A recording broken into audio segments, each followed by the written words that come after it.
Tirada mga bade. Bunal ra. Ayaw yung surrender sa kinabuhi mga bade. Padayon lang tani. Bisag daghan at ang mga vlogger ani.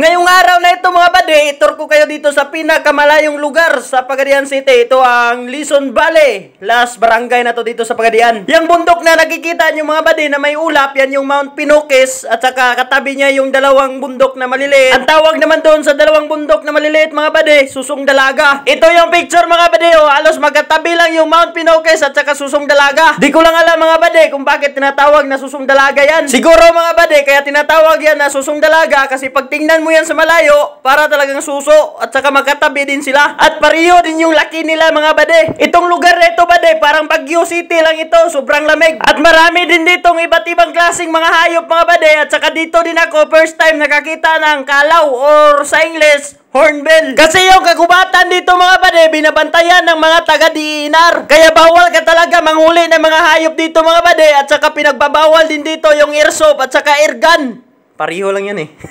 Kung magpunta ka dito sa gubat ng Lison Valley mga bade, kailangan nakagwantes at saka nakagloves ka. Kasi may linta dito na wala sa tubig, yung sa linta ng gubat. Noong unang punta ko dito mga bade, maliit pa lang ako. Ngayon lang ako nakabalik, almost 7 years na. Hanggang dito na lang mga bade, padayon lang si kinabuhi o gayog surrender. Bunal!